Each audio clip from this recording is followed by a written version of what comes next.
ওকে,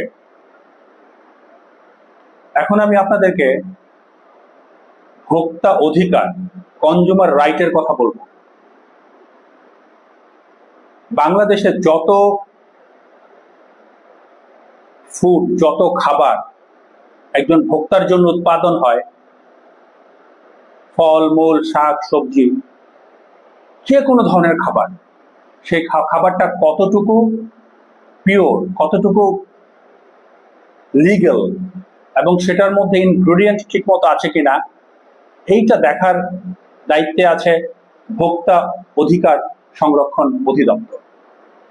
কিন্তু আপনাদের একটা কমন জিনিস আমি বলবো, সাপোজ এখন চলছে আমের সিজন, আমরা কি জানি যে আমি কিভাবে ফরমালিন মিশাই এবং ফরমালিনের মাত্রা কতটুকু থাকলে এটা আপনার শরীরের জন্য ক্ষতি? আমরা জানি না। এবং এই ফরমালিন মাপার মেশিন আছে, কিট আছে, সেটা বাজারে কিনতে পাওয়া যায়, আমরা সেটা জানি না। হ্যাঁ, ভোক্তা অধিকার কর্তৃপক্ষ বিভিন্ন সময় অভিযান করে এই কাজগুলো করে থাকে। আমারও সুযোগ হয়েছিল এই ফলের সিজনে এই ফরমালিন মুক্ত ফলকে ধ্বংস করার। আমি শত শত টন ফল ধ্বংস করেছি গাবতলীতে।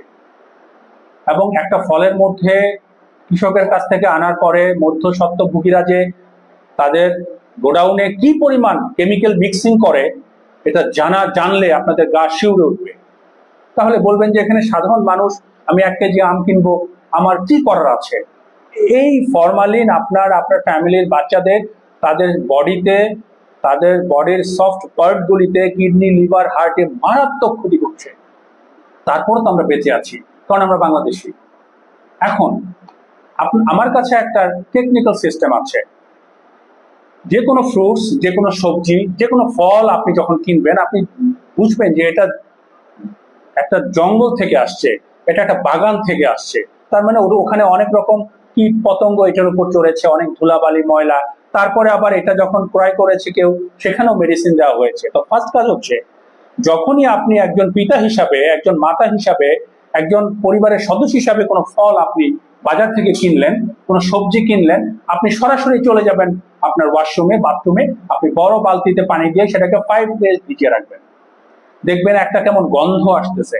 প্রতিটা শাকসবজি, ফলমূল আপনি 5 মিনিট ভিজিয়ে তারপর সেটাকে উঠিয়ে তারপর বাচ্চাদেরকে খাওয়াবেন, নিজে খাবেন।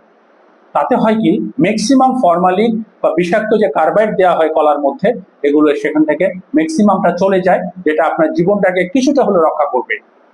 আর এই কনজিউমার